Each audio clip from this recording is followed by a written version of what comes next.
નમસ્કાર સાહેબ, આપનો પરિચય? હા, હું સરકારી વકીલ ભગવાનભાઈ એચ પટેલ, ગાંધીધામ. સાહેબ Shri, Gandhidham cyber crime police station દ્વારા ગાંધીધામની 182 કરોડનો જે ફ્રોડ થયું હતું ને એ આરોપીઓને કોર્ટમાં લવાયા હતા અને એમના જે રિમાન્ડ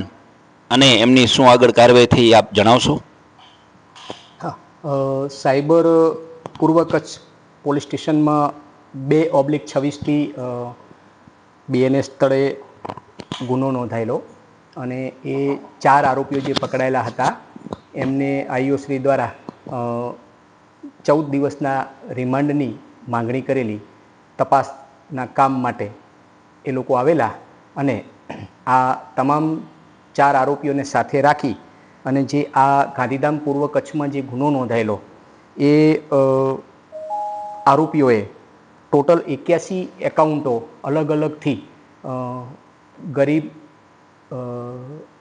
પ્રજા કે જેને લલચાવી લોભામણી સ્કીમો આપી અને એકાઉન્ટો મારફતે આવી રીતે ગામડાના લોકોને રાપર આડેસરની પ્રજાને ભોળવી અને કુલ 1,182,37,68,600 રૂપિયા જેટલું ફ્રોડ કરેલું. અને આ તપાસના કામે રિમાન્ડની એમને 14 દિવસની જરૂર હોય એ માટેના જે મુખ્ય મુદ્દાઓ હતો એમાં 74 જેટલી સમન્વય પોર્ટલ ઉપર ઓનલાઈન ફરિયાદો આખા ભારતભરમાં નોંધાયેલી હોય અને આવા તમામ જે આ 4 આરોપીઓ જે આજે પકડાયા છે અને અન્ય આરોપીઓને પકડવાના બાકી છે એમ મળી અને ટોટલ જે 81 એકાઉન્ટો મારફતે એમણે આવું આખા દેશભરમાં મસ્ત મોટું આવું કૌભાંડ કરેલું હોય અને એના મૂળ સુધી પહોંચવા માટે તપાસના કામે એ તમામ વ્યક્તિઓને સાથે રાખી અને દિન 14ના રિમાન્ડની માંગણી કરેલી અને અમોએ આ પ્રકારની જે કંઈ અમારા જે આઈઓસીના જે કંઈ એમને જે વિગત હતી એ પ્રમાણેની તમામ રજૂઆતો નામદાર કોર્ટમાં કરેલી અને એ રજૂઆતો જોતાં અમારા જે મુખ્ય કારણો હતા કે આવા અલગ અલગ બ્રોકરો પાસેથી દુકાનો ભાડે રાખી અને પીઓસ મારફતે મતલબ પોઈન્ટ ઓફ